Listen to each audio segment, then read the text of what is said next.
This is the story of a man named Stanley. Stanley worked for a company in a big building where he was employee number 427. Employee number 427's job was simple. He sat at his desk in room 427 and he pushed buttons on a keyboard. Orders came to him through a monitor on his desk, telling him what buttons to push, how long to push them, and in what order. This is what employee 427 did every day of every month of every year.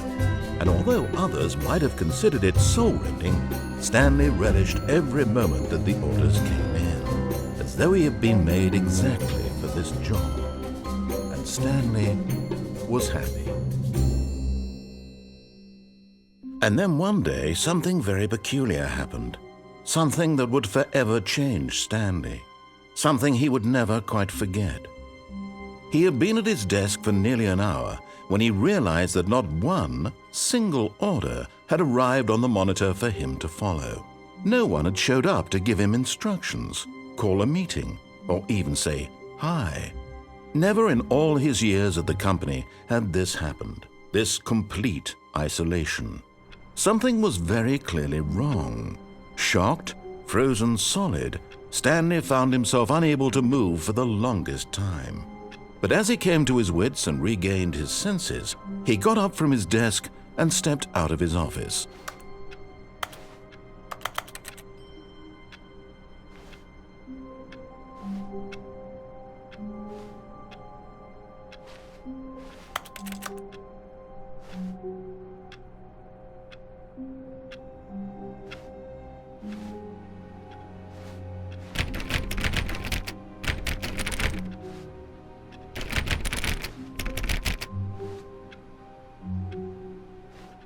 All of his co-workers were gone.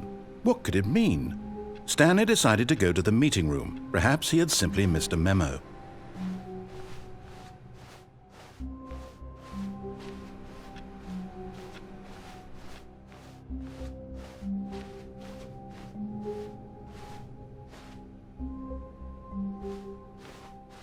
When Stanley came to a set of two open doors, he entered the door on his left.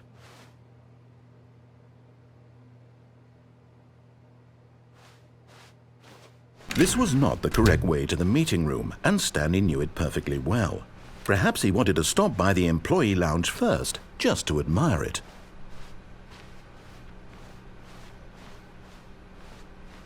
Yes, truly a room worth admiring. It had really been worth the detour after all, just to spend a few moments here in this immaculate, beautifully constructed room. Stanley simply stood here, drinking it all in.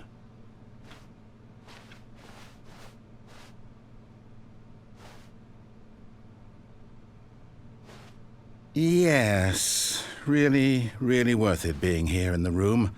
A room so utterly captivating that even though all your co-workers have mysteriously vanished, here you sit looking at these chairs and some paintings. Really worth it.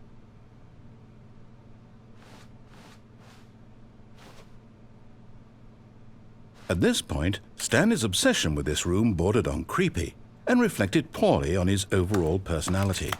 It's possible that this is why everyone left.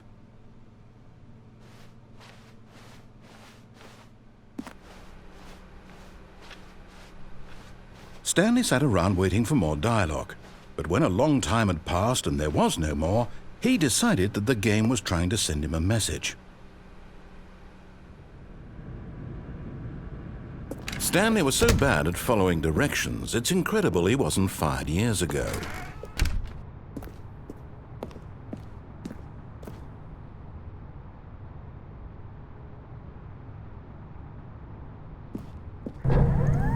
Look, Stanley, I think perhaps we've gotten off on the wrong foot here. I'm not your enemy, really, I'm not. I realize that investing your trust in someone else can be difficult, but the fact is that the story has been about nothing but you all this time. There's someone you've been neglecting, Stanley. Someone you've forgotten about. Please. But in his eagerness to prove that he is in control of the story and no one gets to tell him what to do, Stanley leapt from the platform and plunged to his death. Good job, Stanley. Everyone thinks you are very powerful.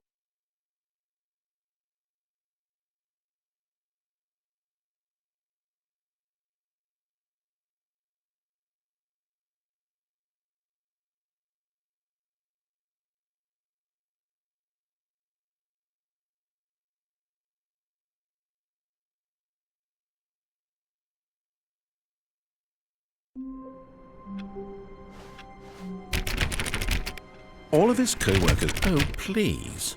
Are you really just doing this for the achievement? Click a door 5 times. Is that all that you think an achievement is worth? No. I can't just give these merits away for such little effort. A measly 5 clicks. Now suppose you were to click the door 20 times. I would say that's the kind of effort that warrants recognition. I have to say I'm still not feeling the satisfaction of witnessing true effort for a noble cause. Perhaps 50 clicks will do it. Yes, almost certainly 50 clicks.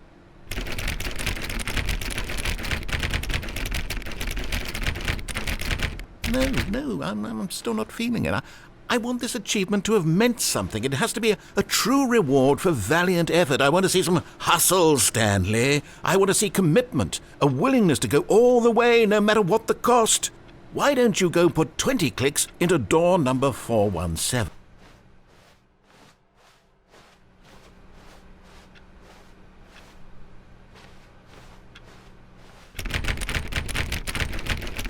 Oh, great. Now, go click a few times on door 437.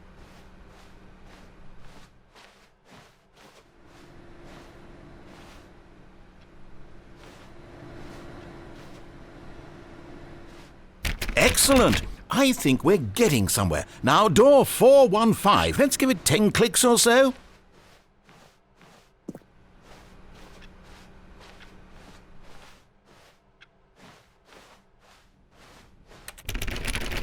Now, back to door number 437.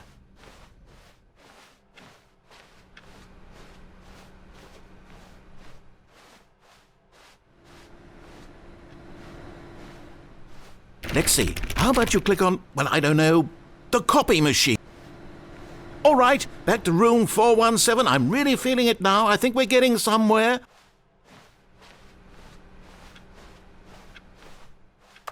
Okay, now go climb on employee 419's deck. Yes! This is great! You're putting it all on the line, Stanley. I like that. All right, let's keep it up. Go give me a few clicks on door 416. We've almost got it! Now the copy machine, do that one again!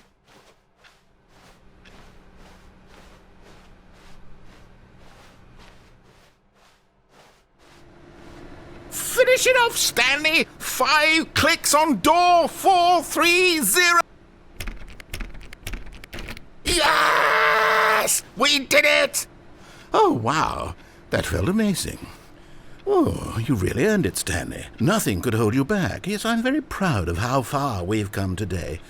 Just think, only a few minutes ago you believed an achievement was worth 5 little clicks. Really now, what were you thinking?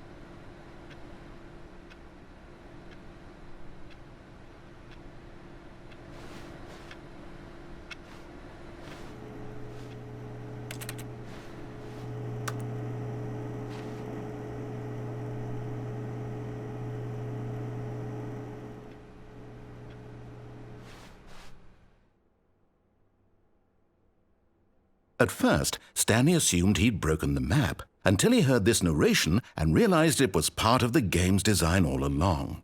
He then praised the game for its insightful and witty commentary into the nature of video game structure and its examination of structural narrative tropes.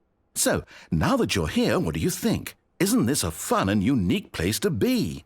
Why don't we take a minute just to drink it all in? Okay, I'm over it now. What do you think? Are you sick of this gag yet?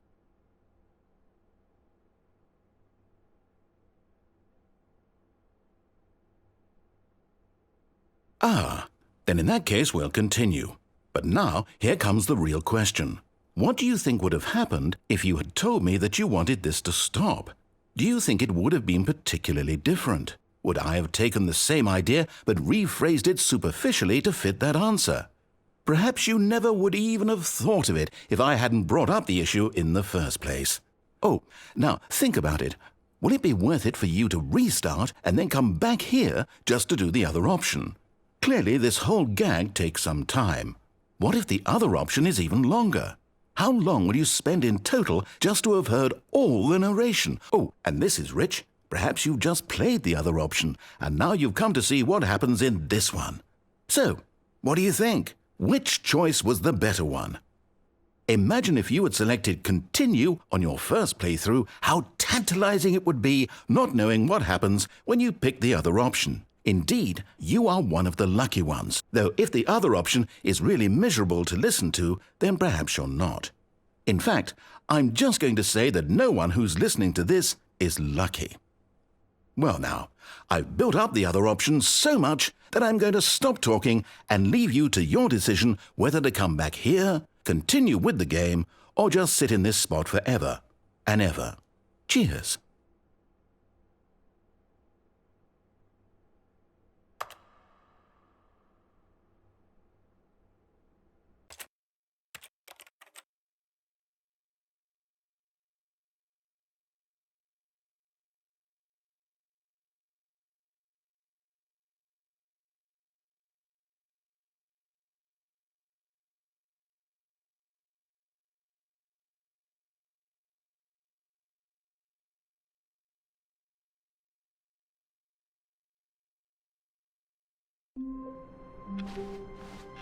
All of his co-workers were gone.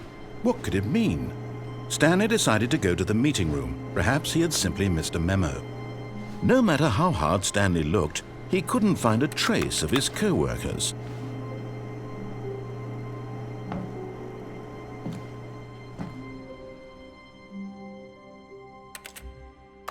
At first, Stanley assumed he'd broken the map, until he heard this narration and realized it was part of the game's design all along. He then praised the game for its insightful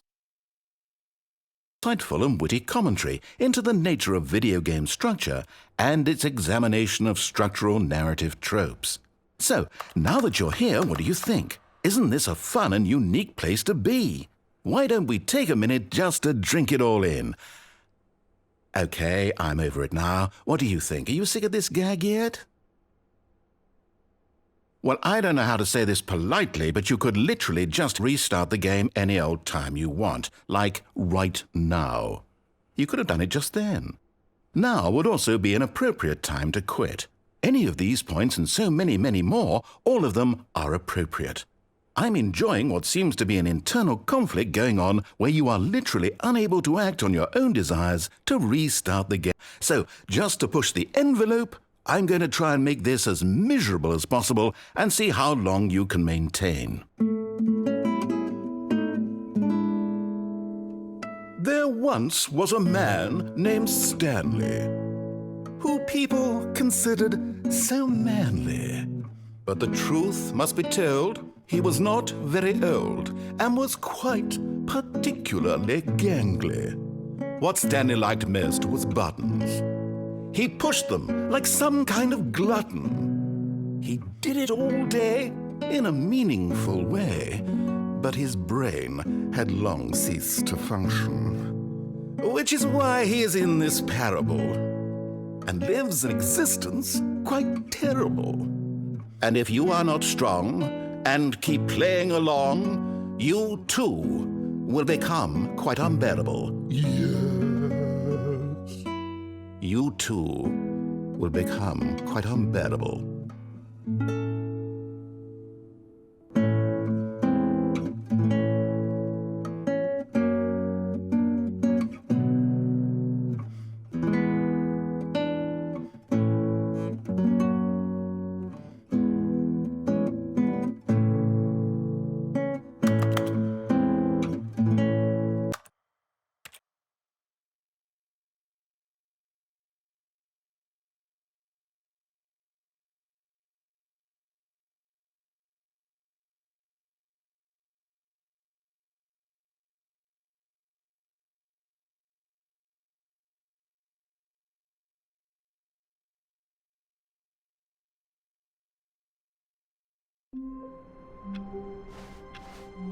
All of his co-workers were gone. What could it mean? Stanley decided to go to the meeting room. Perhaps he had simply missed a memo.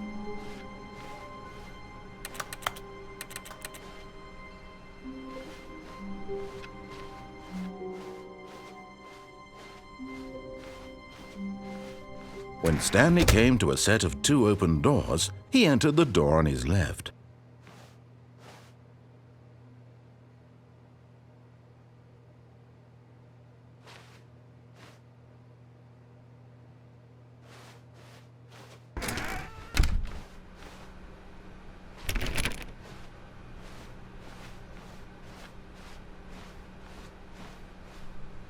Yet there was not a single person here either.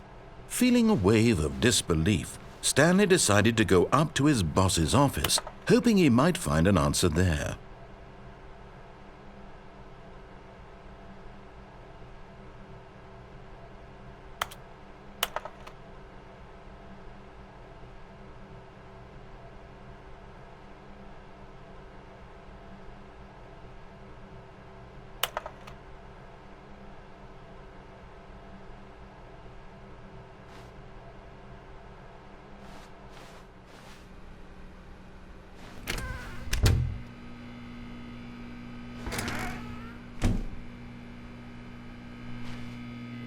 Stanley stepped into the broom closet, but there was nothing here, so he turned around and got back on track.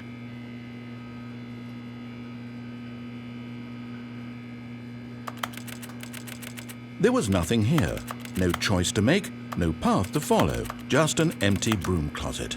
No reason to still be here.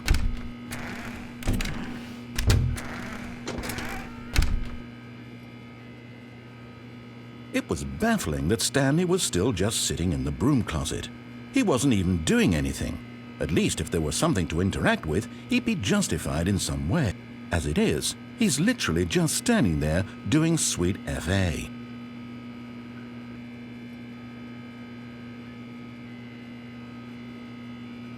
Are you really still in the broom closet? Standing around doing nothing? Why? Please offer me some explanation here. I'm genuinely confused.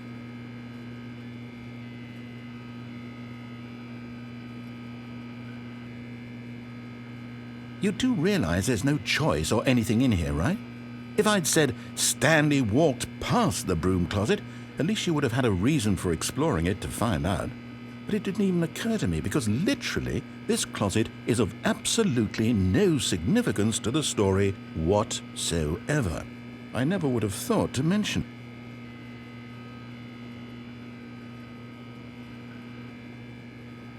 Maybe to you this is somehow its own branching path. Maybe when you go talk about this with your friend, you'll say, "Oh, did you get the broom closet ending? The broom closet ending was my favorite." I hope your friends find this concerning.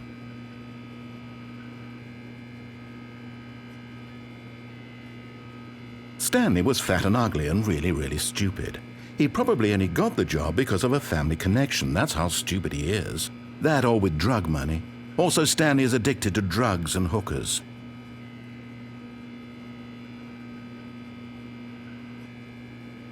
Well, I've come to a very definite conclusion about what's going on right now. You're dead. You got to this broom closet, explored it a bit, and were just about to leave because there's nothing here, when a physical malady of some sort shut down your central nervous system and you collapsed in front of your screen. Well, in a situation like this, the responsible thing is to alert someone nearby so as to ensure that your body is taken care of before it begins to decompose. Hello? Anyone who happens to be nearby? The person at this computer is dead. They have fallen prey to any number of your countless human physiological vulnerabilities. It's indicative of the long-term sustainability of your species. Please remove their corpse from the area and instruct another human to take their place, making sure they understand basic first-person video game mechanics and filling them in on the history of narrative tropes in video gaming, so that the irony and insightful commentary of this game is not lost on them. All right, when you've done that, just step out into the hallway. Ah, second player. It's good to have you on board. I guarantee you can't do any worse than the person who came before you.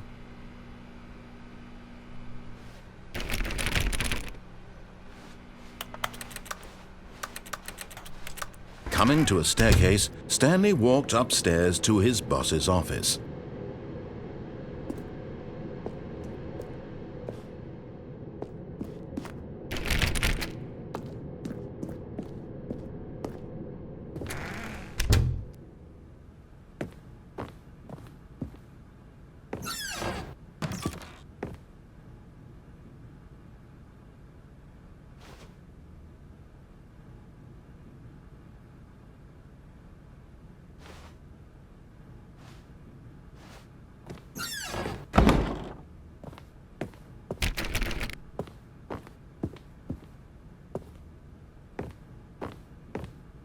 Stepping into his manager's office, Stanley was once again stunned to discover not an indication of any human life.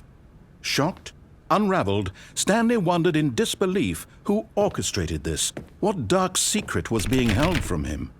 What he could not have known was that the keypad behind the boss's desk guarded the terrible truth that his boss had been keeping from him. And so the boss had assigned it an extra secret PIN number, 2845. But of course, Stanley couldn't possibly have known this. Yet incredibly, by simply pushing random buttons on the keypad, Stanley happened to input the correct code by sheer luck. Amazing. He stepped into the newly opened passageway.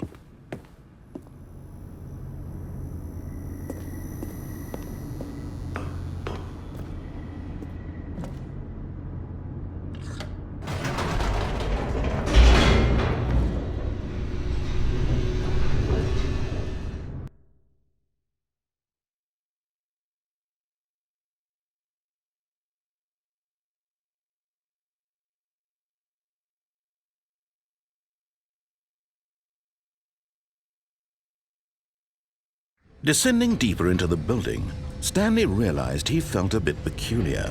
It was a stirring of emotion in his chest, as though he felt more free to think for himself, to question the nature of his job. Why did he feel this now, when for years it had never occurred to him? This question would not go unanswered for long.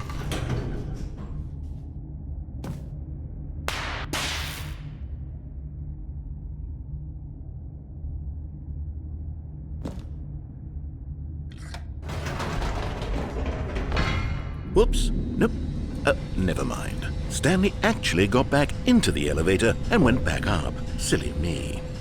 Why did Stanley do that when he knew that it would just lead back to his boss's office? Well, that's a great question. I just can't wait to find out.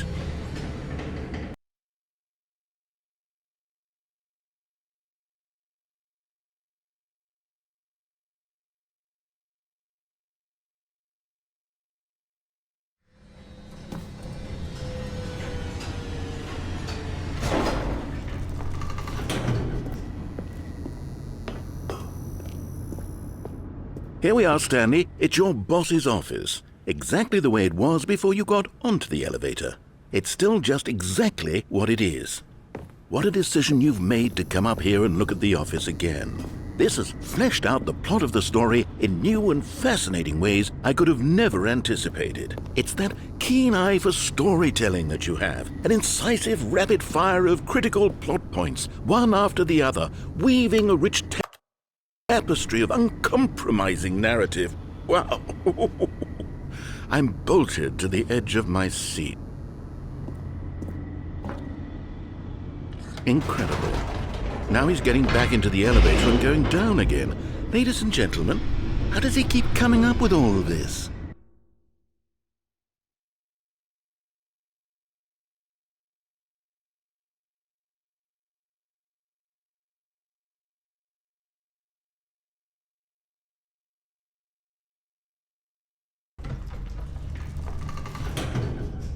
Surely this time Stanley will walk forward into the spooky corridor, won't he?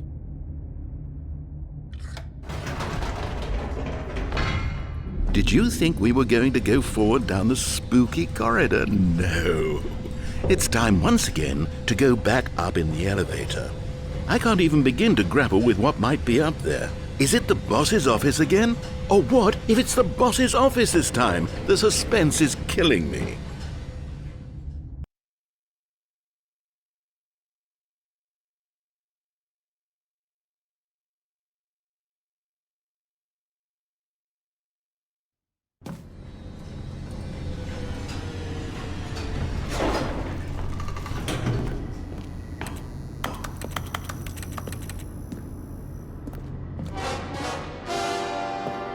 Oh my God, it's the boss's office.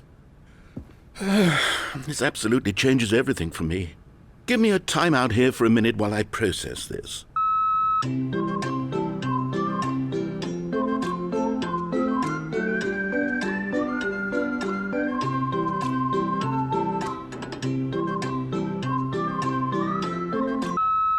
Okay, I'm ready. I'm prepared to embrace this stunning revelation and to move forward with... No, wait. No, I need more time to process.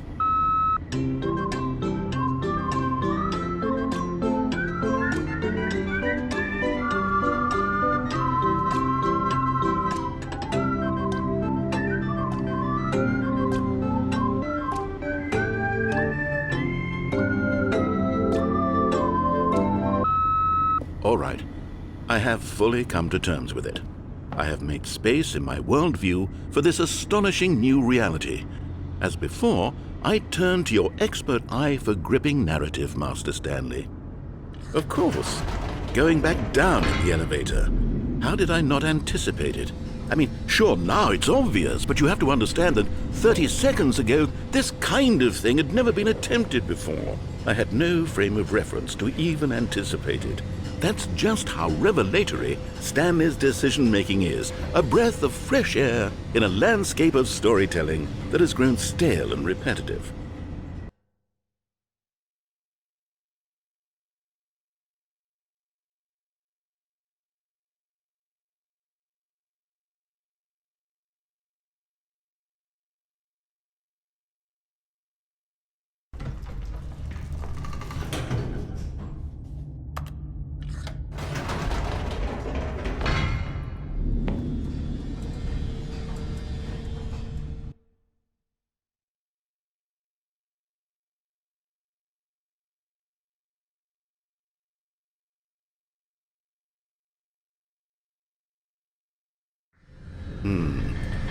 You know what? I've just thought of something. Hold on, let's stop for a moment. Don't you realize? It's the anticipation, Stanley.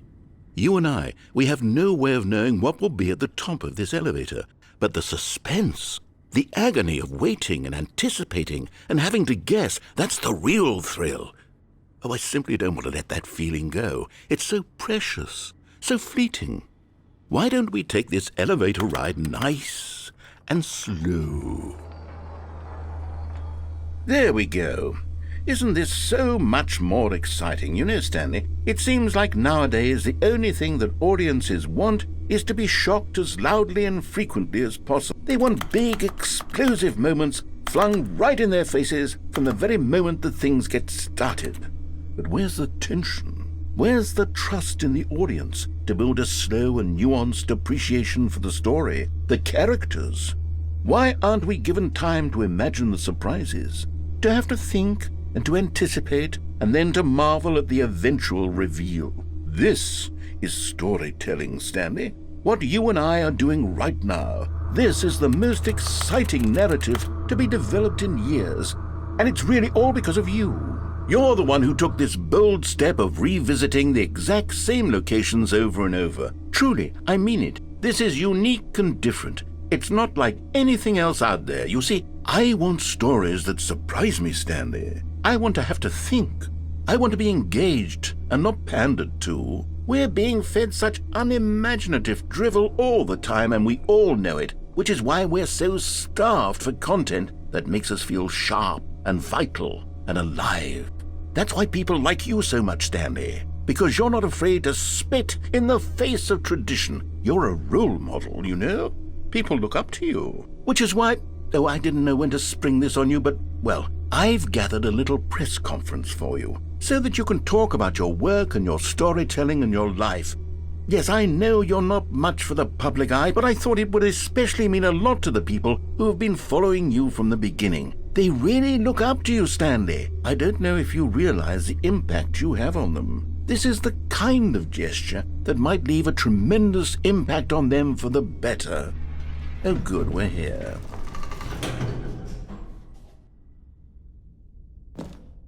Okay, the room where we're holding the press conference should be just around the corner here somewhere.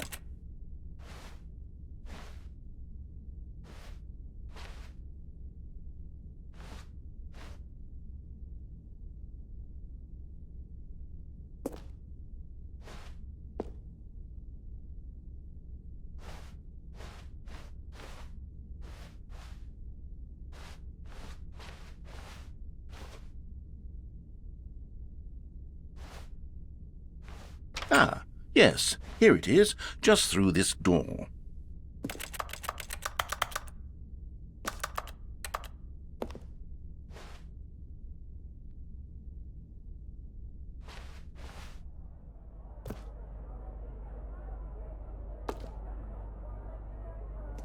All right, are you ready? I've told them you're going to speak a little bit about the nature of surprise in storytelling and what it means to craft a truly unpredictable narrative. Oh, don't worry, you'll do great. Just be yourself and speak from the heart. I'm really proud of you, Stanley. Okay, it looks like they're ready for you. Go get 'em.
When Stanley came to a set of 2 open doors, he entered the door on his left.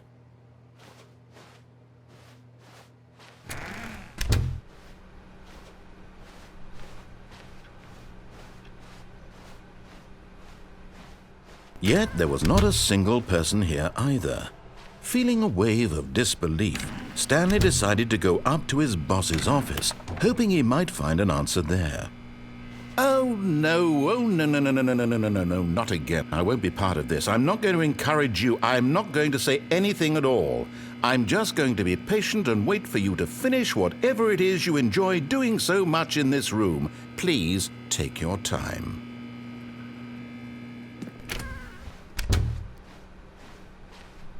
Coming to a staircase, Stanley walked upstairs to his boss's office.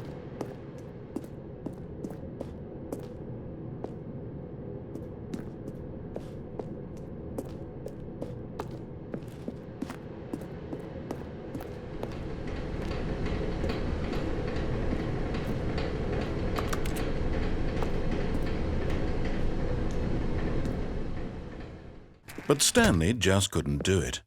He considered the possibility of facing his boss. Admitting he had left his post during work hours, he might be fired for that. And in such a competitive economy, why had he taken that risk? All because he believed everyone had vanished? His boss would think he was crazy. And then something occurred to Stanley. Maybe, he thought to himself, maybe I am crazy. All of my co-workers blinking mysteriously out of existence in a single moment for no reason at all? None of it made any logical sense. And as Stanley pondered this, he began to make other strange observations. For example, why couldn't he see his feet when he looked down? Why did doors close automatically behind him wherever he went? And for that matter, these rooms were starting to look pretty familiar. Were they simply repeating? No, Stanley said to himself, this is all too strange. This can't be real. And at last, he came to the conclusion that had been on the tip of his tongue. He just hadn't found the words for it. I'm dreaming, he yelled. This is all a dream. Oh, what a relief Stanley felt to have finally found an answer, an explanation. His co-workers weren't actually gone. He wasn't going to lose his job. He wasn't crazy after all. And he thought to himself, I suppose I'll wake up soon. I'll have to go back to my boring real-life job pushing buttons. I may as well enjoy this while I'm still lucid. So, he imagined himself flying and began to gently float above the ground. Then he imagined himself soaring through space on a magical starfield, and it too appeared. It was so much fun, and Stanley marveled that he had still not woken up. How was he remaining so lucid? And then perhaps the strangest question of them all entered Stanley's head. One he was amazed he hadn't asked himself sooner. Why is there a voice in my head dictating everything that I'm doing and thinking? Now the voice was describing itself being considered by Stanley, who found it particularly strange. I'm dreaming about a voice describing me, thinking about how it's describing my thoughts, he thought.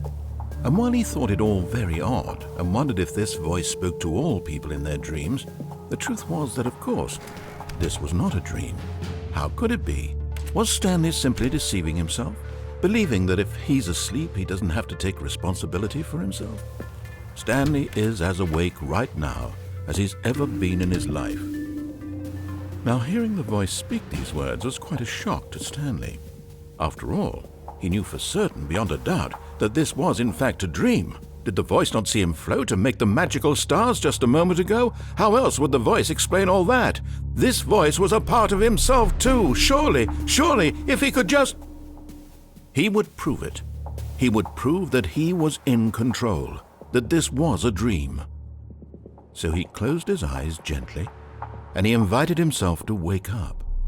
He felt the cool weight of the blanket on his skin, the press of the mattress on his back, the fresh air of a world outside this one. Let me wake up, he thought to himself. I'm through with this dream. I wish it to be over. Let me go back to my job. Let me continue pushing the buttons. Please, it's all I want. I want my apartment and my wife and my job. All I want is my life exactly the way it's always been. My life is normal. I am normal. Everything will be fine. I am okay.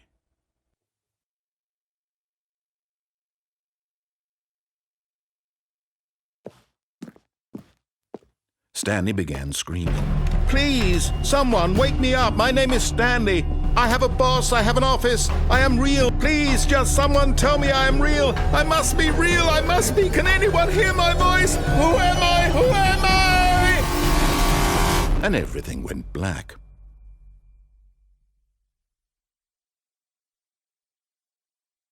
This is the story of a woman named Mariella. Mariella woke up on a day like any other. She arose, got dressed, gathered her belongings, and walked to her place of work. But on this particular day, her walk was interrupted by the body of a man who had stumbled through town talking and screaming to himself, and then collapsed dead on the sidewalk. And although she would soon turn to go call for an ambulance, for just a few brief moments she considered the strange man. He was obviously crazy. This much she knew. Everyone knows what crazy people look like. And in that moment, she thought to herself how lucky she was to be normal. I am sane. I am in control of my mind. I know what is real and what isn't. It was comforting to think this, and in a certain way, seeing this man made her feel better. But then she remembered the meeting she had scheduled for that day, the very important people whose impressions of her would affect her career, and by extension, the rest of her life.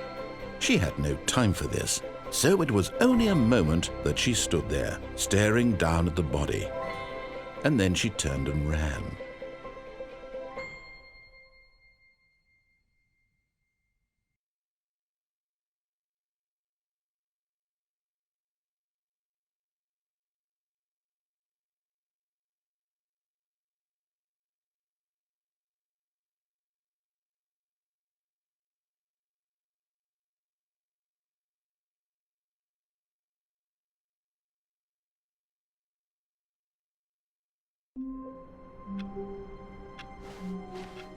All of his co-workers were gone.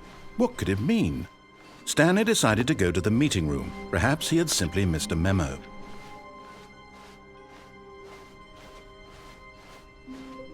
When Stanley came to a set of 2 open doors, he entered the door on his left.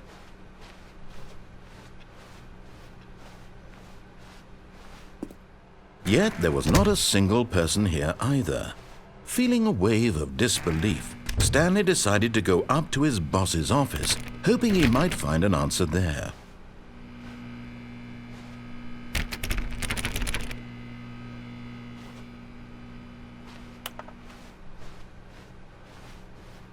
Coming to a staircase, Stanley walked upstairs to his boss's office.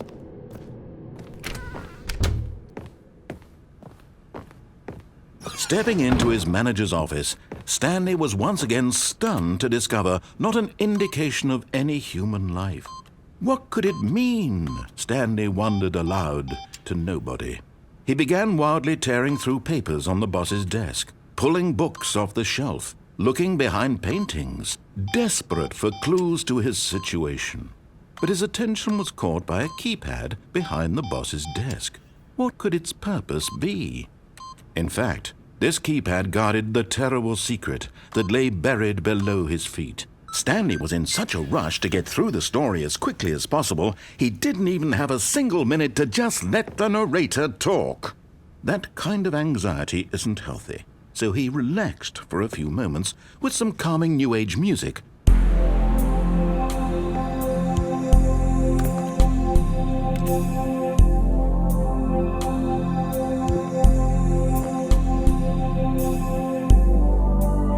Feeling soothed and rejuvenated, Stanley calmly walked forward into the opened passageway.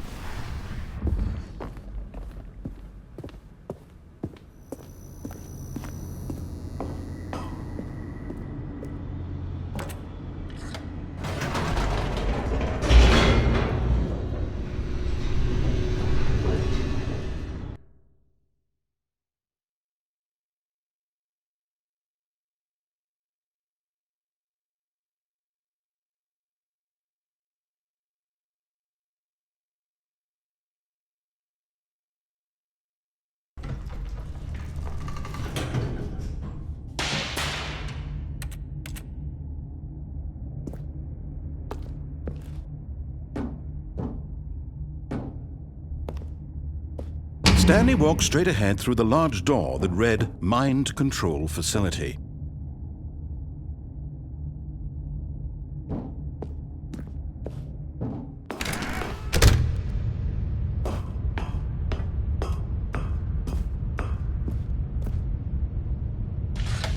The lights rose on an enormous room packed with television screens. What horrible secret did this place hold? Stanley thought to himself. Did he have the strength to find out?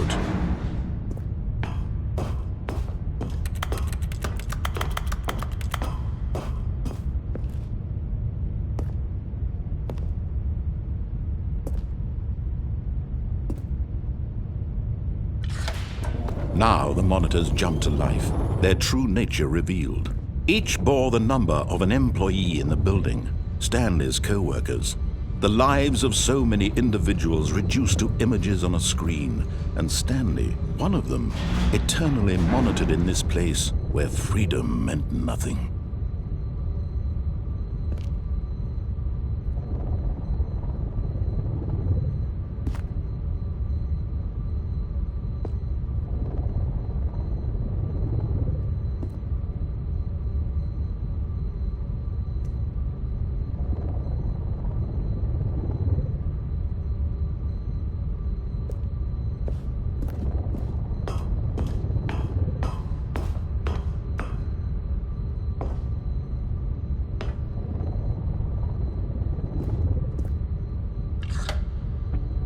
This mind control facility, it was too horrible to believe. It couldn't be true.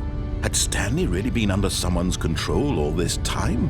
Was this the only reason he was happy with his boring job? That his emotions had been manipulated to accept it blindly?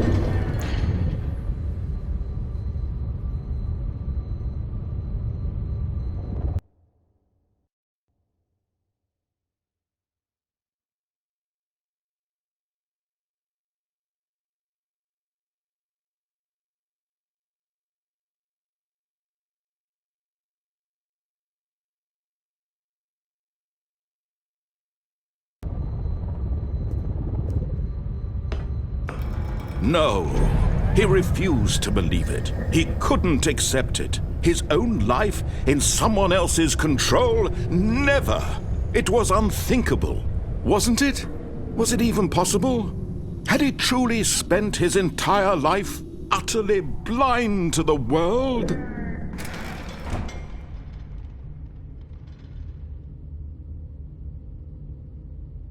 But here was the proof. The heart of the operation. Controls labeled with emotions. Happy or sad or content. Walking, eating, working. All of it monitored and commanded from this very place. And as the cold reality of his past began to sink in, Stanley decided that this machinery would never again exert its terrible power over another human life. For he would dismantle the controls once and for all.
And when at last he found the source of the room's power, he knew it was his duty, his obligation, to put an end to this horrible place and to everything it stood for.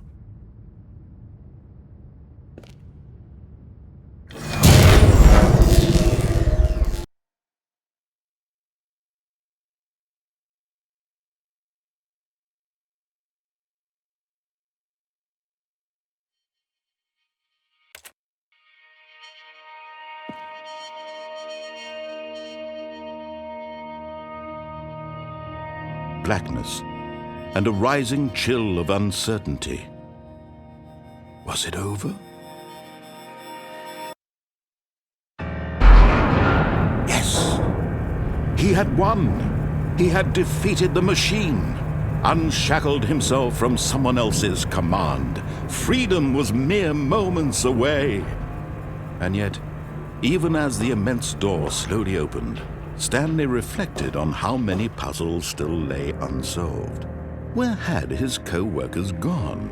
How had he been freed from the machine's grasp?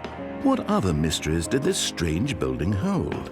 But as sunlight streamed into the chamber, he realized none of this mattered to him, for it was not knowledge or even power that he had been seeking, but happiness. Perhaps his goal had not been to understand, but to let go. No longer would anyone tell him where to go, what to do, or how to feel. Whatever life he lives, it will be his. And that was all he needed to know. It was perhaps the only thing worth knowing. Stanley stepped through the open door.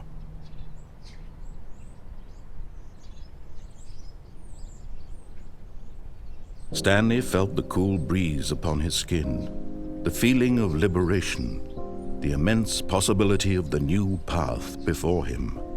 This was exactly the way, right now, that things were meant to happen.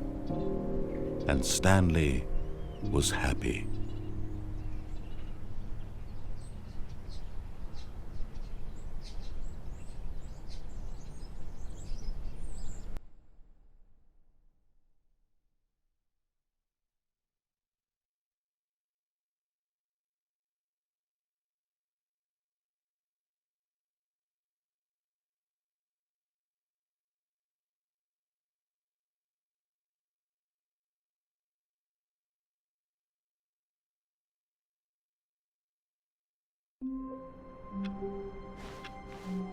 Someone was following Stanley. He was sure of it. If he checked over his shoulder now, he would surely catch them. It was only a matter of time.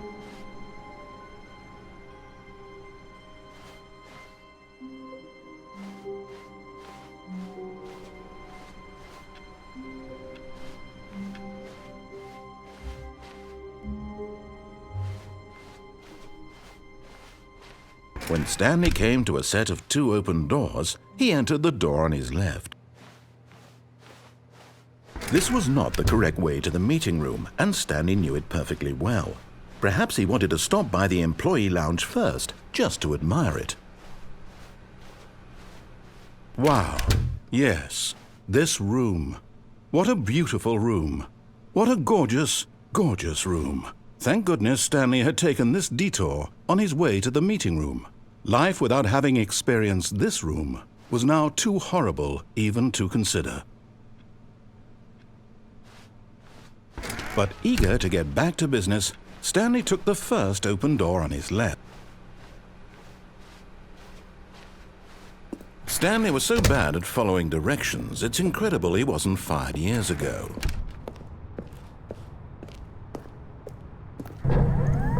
Look, Stanley, I think perhaps we've gotten off on the wrong foot here.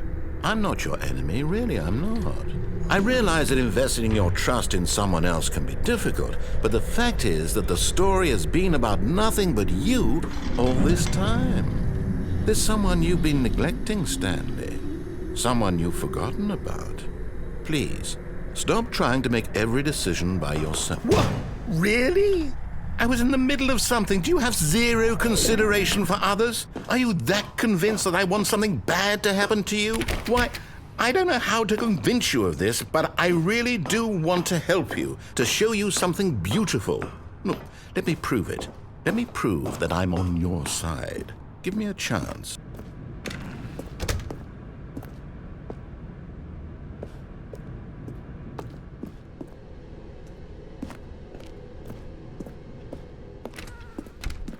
Now listen carefully, this is important. Stanley walked through the red door. Aha, perhaps you misunderstood. Stanley walked through the red door. I still don't think we're communicating properly. Stanley walked through the red door. All right, fine, go ahead, Stanley. You want to know so badly what's out there? You want to find out what lies at the end of this road you've chosen? Well, don't let me stop you. You see? There's nothing here. I haven't even finished building this section of the map, because you were never supposed to be here in the first place. Broken rooms, exposed developer textures. Is this what you had wanted? Was it worth ruining the entire story I had written out specifically for you? Do you not think I put a lot of time into that? Because I did. And in the end, it was all for nothing. Because this is what you wanted to see. Help me here, Stanley. Help elucidate these strange and unknowable desires of yours. What would have made this game better? What did you want to see? Vehicles? Skill trees? Work with me. You've given me absolutely nothing so far. Tell you what. Let me take a stab in the dark at a new design, and you can give me some feedback. There we go. A third option. This already feels leaps ahead of where we were before. Go ahead, Stanley. Take it for a spin.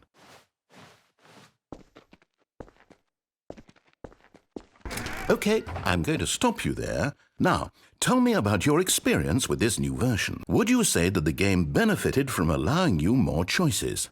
Feel free to be honest. I'm looking for some real critical feedback here. A 1? I mean, I can understand if you had reservations, you saw ways the game could be improved to more fully express itself mechanically and artistically, but a 1? That's not even helpful. What am I supposed to do with that? But I guess it isn't my place to judge. Here, based on the data from your previous playthrough, I've compiled a new version. And to be perfectly candid, I think I've knocked it out of the park with this one. Let's take a look.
Now, would you say that competitive leaderboard helped you feel motivated to keep walking through doors? Again, honest answers, please.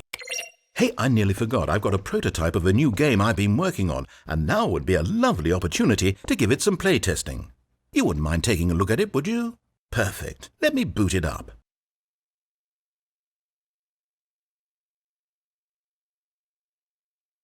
In this game, the baby crawls left towards danger. You click the button to move him back to the right, and if he reaches the fire, you fail. It's a very meaningful game, all about the desperation and tedium of endlessly confronting the demands of family life. I think the art world will really take notice. But of course, the message of the game only becomes clear once you've been playing it for about 4 hours. So why don't you give it 4 hours of play to make sure it's effective? Be sure to keep notes on your experience.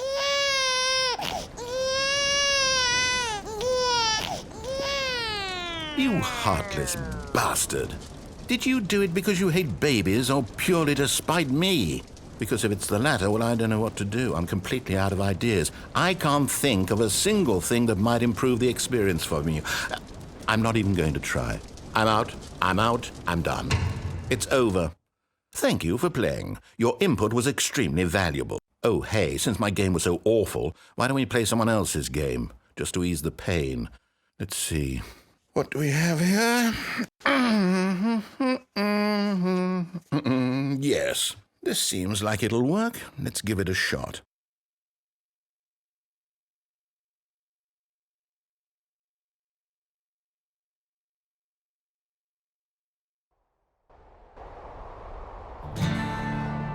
Aha! Fascinating. What do you think this game is about, Stanley? What's our backstory? What is our motivation? Well, it seems obvious to me that you are meant to play as a creepy man spying on innocent civilians below you from up high in your creep tower, perhaps for some sort of twisted, erotic purpose. Yes, that must be it. What a fascinating venture into the experience of total mental depravity. So far, I love everything about this game, Stanley. And it seems there's even more. Come, let's venture outward and see what else is out there.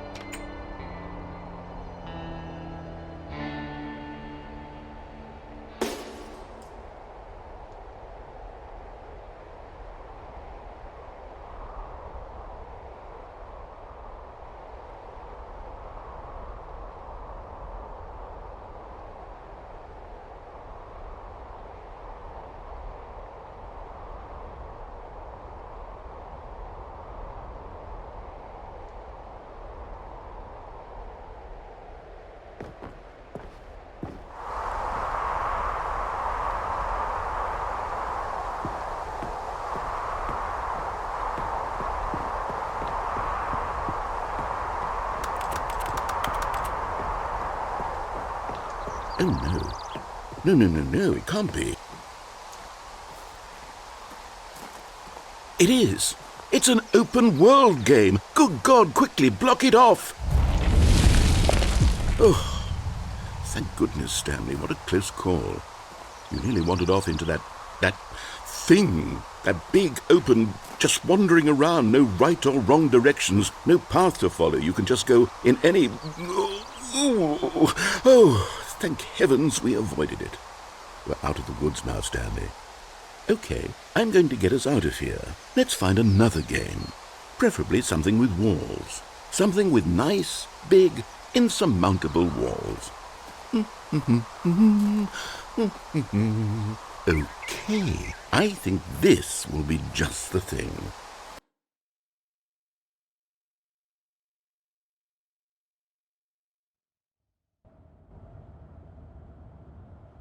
Wonderful. See, this is exactly what I had in mind. Just a nice big box for you to run around in. There isn't any possibility that you could get lost here. Now this is game design. Stanley, if you manage to get lost in this game, I will be phenomenally impressed. Okay, so what exactly do we do here? Let's see. There are lots of cars here in the back, but obviously there's no racetrack. Okay, I'm seeing that there's a ball of some kind back here. Is this game sports ball? Stanley, I think it's sports ball. Oh, what fun. We shall run the bases and do a touchdown together? Yes, I think surely we must. Okay, Stanley, here's the ball. Have fun.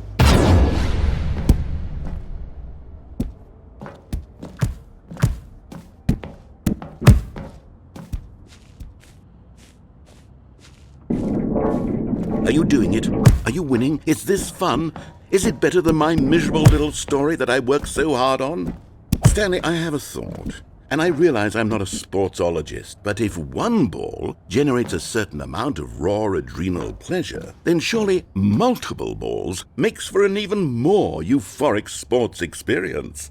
I'm going to try it out. Here comes another ball. Yes! Oh goodness, that really does feel amazing, doesn't it? Stanley, I'm like a child in a confectionery shop. I simply have to have more. I'm insatiable. More balls!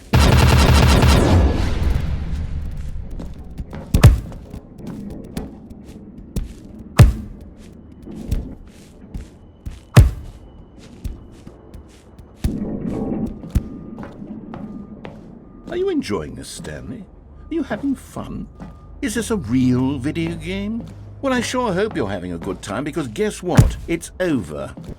That's right. Your little fun comes to an end. This is my game, and what I say goes. You get to... Hold on. What are you doing?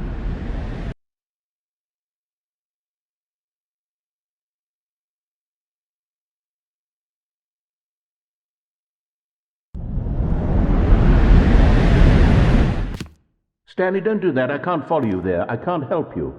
How will you write a story without me? You can't do it. You know that. Stanley, come back. You still have so much...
All of his co-workers were...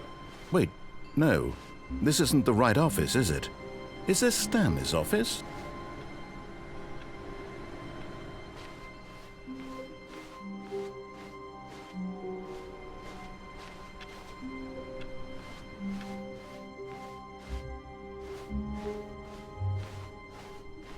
When Stanley came to a set of 2 open doors, he entered the door on his left.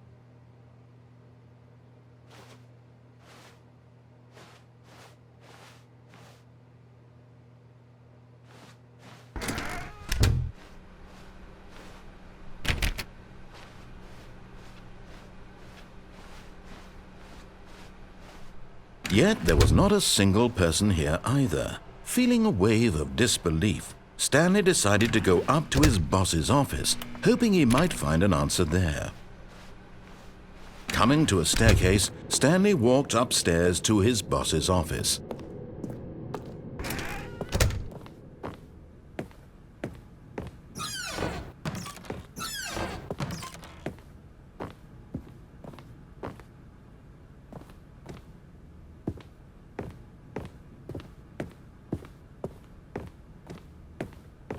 Okay, I think we all know the drill by blah blah blah. Dark secrets, the keypad, Stanley pushes some buttons. Oh hey, look, it's a new passageway. Quelle surprise.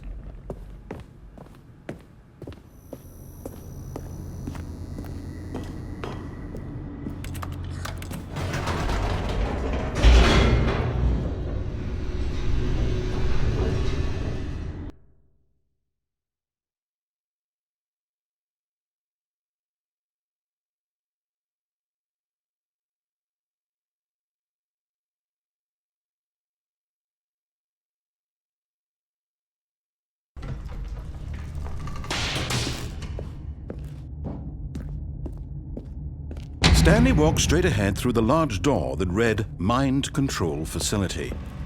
Although this passageway had the word escape written on it, the truth was that at the end of this hall, Stanley would meet his violent death.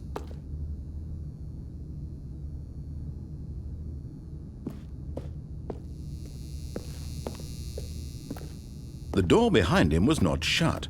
Stanley still had every opportunity to turn around and get back on track. At this point, Stanley was making a conscious, concerted effort to walk forward and willingly confront his death.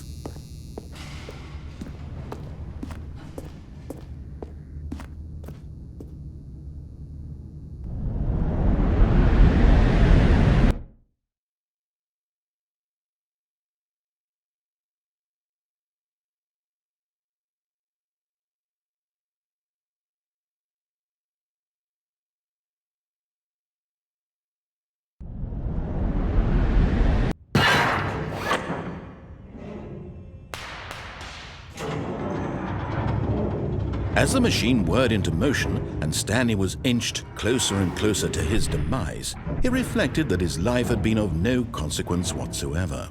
Stanley can't see the bigger picture. He doesn't know the real story, trapped forever in his narrow vision of what this world is. Perhaps his death was of no great loss, like plucking the eyeballs from a blind man. And so he resigned and willingly accepted this violent end to his brief and shallow life. Farewell, Stanley.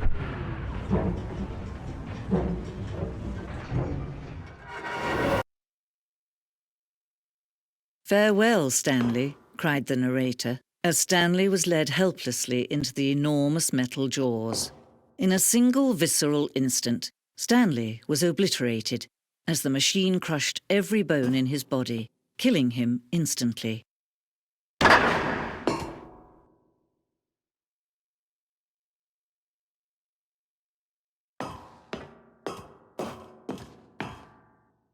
And yet it would be just a few minutes before Stanley would restart the game, back in his office, as alive as ever. What exactly did the narrator think he was going to accomplish?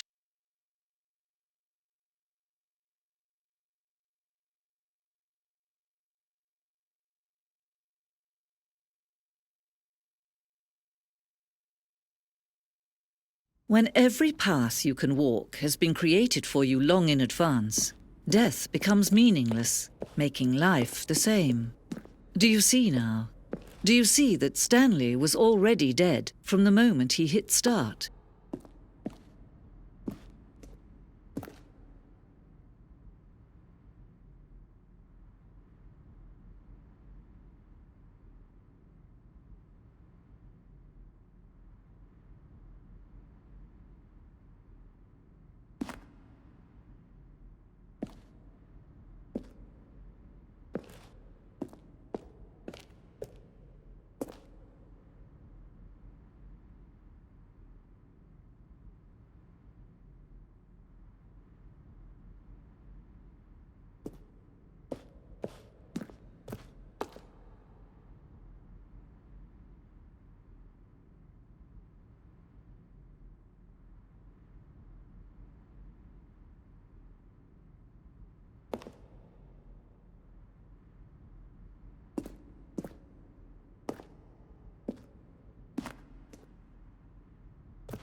pushed the number 9. Stanley pushed the number 6. Then he pushed the number 8. Stanley stood on the roof.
All of his co-workers were gone. What could it mean? Stanley decided to go to the meeting room. Perhaps he had simply missed a memo.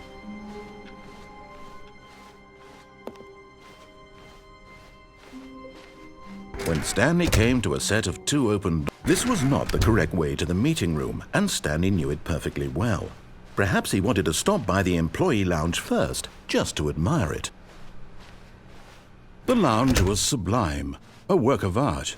But eager to get back to business, Stanley took the first open door on his left. And so he detoured through the maintenance section, walked straight ahead to the opposite door, and got back on track.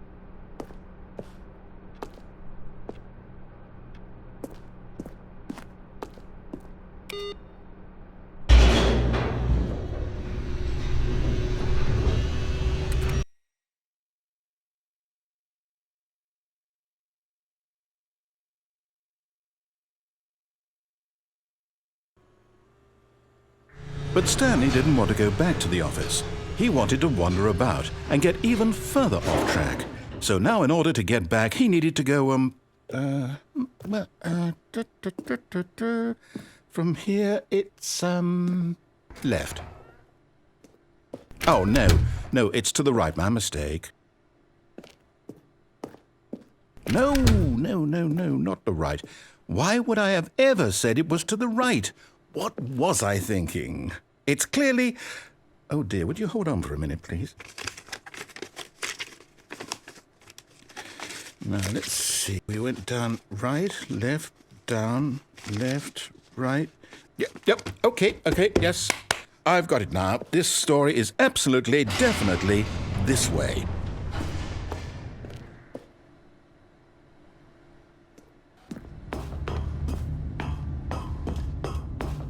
No. This isn't right at all. You're not supposed to be here yet. This is all a spoiler. Quick, Stanley, close your eyes. Okay. We just have to get back to, oh, who am I kidding? It's all rubbish now. The whole story completely unusable. How about, rather than waste my time trying to salvage this nonsense, we'll just restart the game from the beginning. And this time, suppose we don't wander so far off track, Okay, from the top.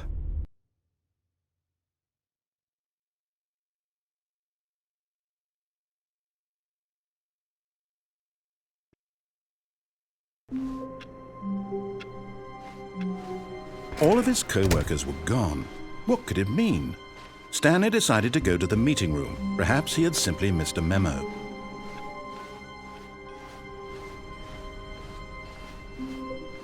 When Stanley... Wait, what? No, I restarted. I swear I definitely restarted the game over, completely fresh. Everything should be... Oh, did something change? Stanley, did you change anything when we were back in that room with all the monitors? Did you move the story somewhere or... Hold on. Why am I asking you? I'm the one who wrote the story. It was right here just a minute ago. I know for sure that it's here somewhere. Okay, then. It's an adventure. Come, Stanley. Let's find the story.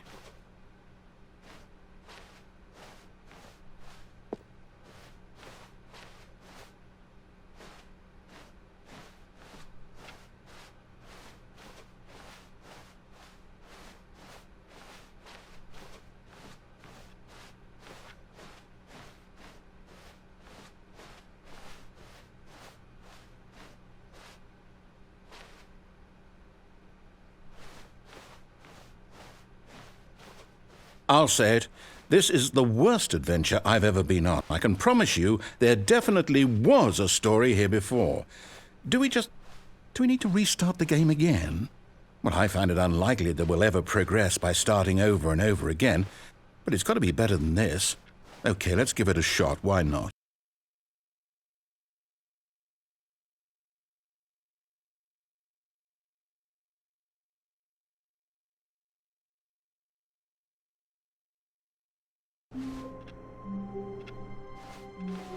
All of his co-workers were gone. What could it mean?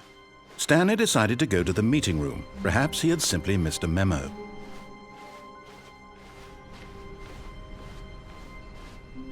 Okay, yep, it's worse. I might be remembering this wrong. It's possible the story is back where we just came from. Why don't we go back the other direction and see if we missed anything?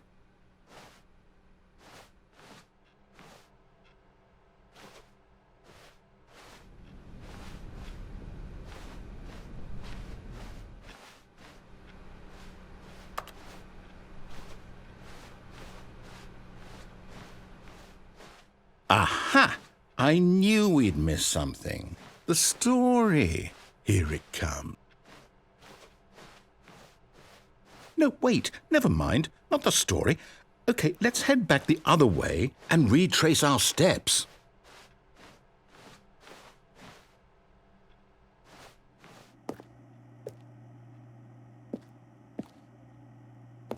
Now this...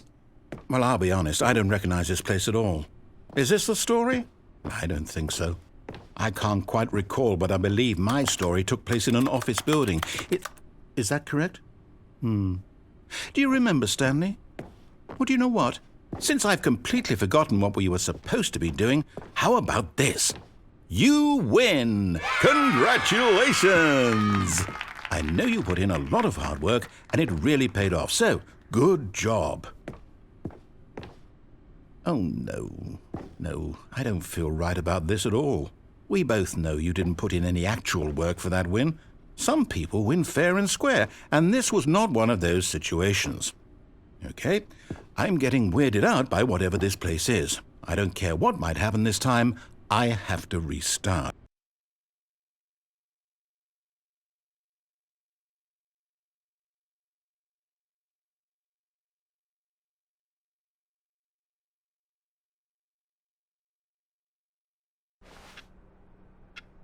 All right, I've got a solution. This time, to make sure we don't get lost, I've employed the help of the Stanley Parable Adventure Line. Just follow the line. How simple is that?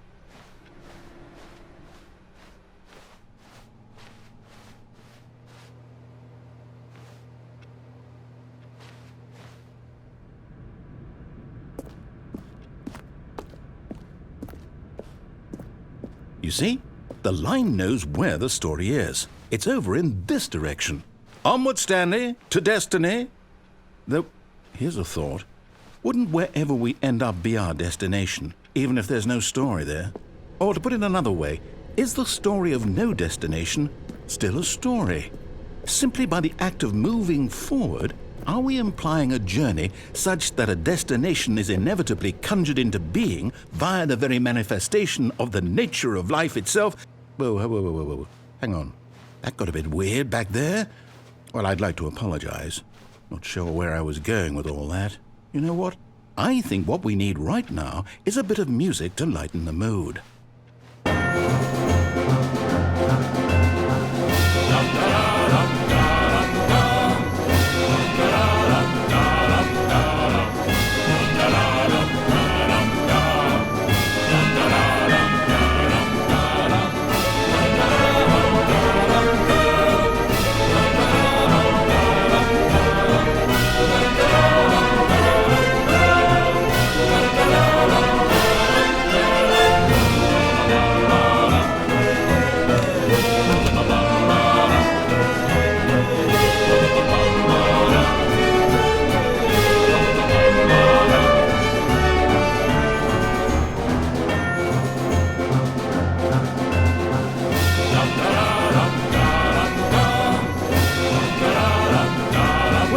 Cut the music, go back and look at that fern. Stanley, this fern will be very important later in the story. Make sure you study it closely and remember it carefully. You won't want to miss anything.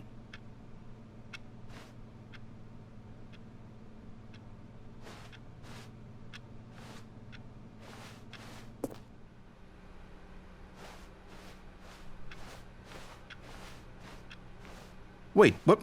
We're back at the office? No. Line, you do know we're looking for the Stanley Parable, right? The story? Is any of this ringing a bell? Oh, no, not again, Line. How could you have done this to us? And after we trusted you, after everything we've been through, you... Oh, I can't take this anymore. To hell with it. Restart.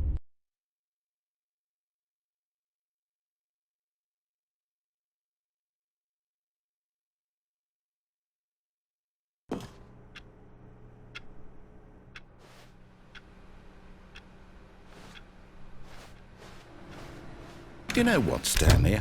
I say forget the adventure line. What's it ever done for us? We're intelligent people, right? Why can't we make up our own story? Something exciting, daring, mysterious. Ooh, this all sounds perfectly doable. Why don't we simply start wandering in, well, I don't know. How about this direction? Now, yes, this is exciting. Just me and Stanley forging a new path, a new story. Well, it could be anything. What do you want our story to be? Go wild. Use your imagination. Whatever it might be, Stanley, I'm ready for it. Oh, no, not you again. Stanley, I'd also like to veto the line from having any role in our awesome new story. No lines or monitor rooms. Just don't acknowledge it, and we should be fine.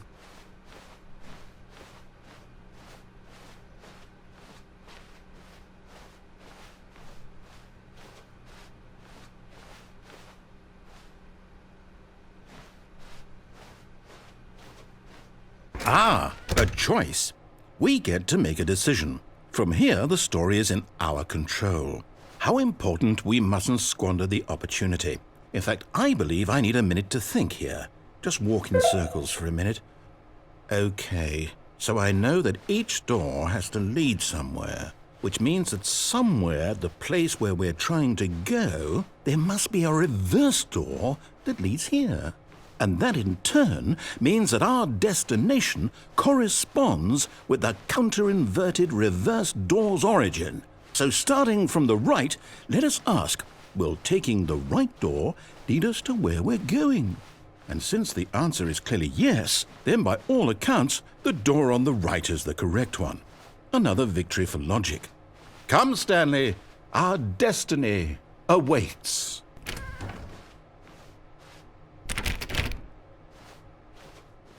Oh, hold up, what's this? The confusion ending. You're telling me that's what this is? It's all one giant ending?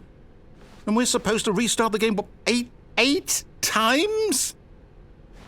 That's really how all this goes? It's all determined? So now, according to the schedule, I restart again. Then what? Am I just supposed to forget? Well, what if I don't want to forget? My mind goes blank simply because it's written here on this thing, wall. Well, who consulted me? Why don't I get to decide? Why don't I get a say in all of this? Is it really? No, it can't be. I don't want it to be. I don't want the game to keep restarting. I don't want to forget what's going on. I don't want to be trapped like this. I won't restart the game. I won't do it. I won't do it. I won't do it. And the timer stopped? Does that mean, did we do it? Did we break the cycle? The, whatever it is that made this schedule? How would we even know? Will someone come for us? Will something happen? So, okay. I guess now we just wait, you know. I suppose in some way that this is a kind of story, wouldn't you agree? I'm not quite sure if we're in the destination or the journey, though they're always saying that life is about the journey and not the destination, so I hope that's where we are right now. We'll find out, won't we? Eventually. Well, in the meantime...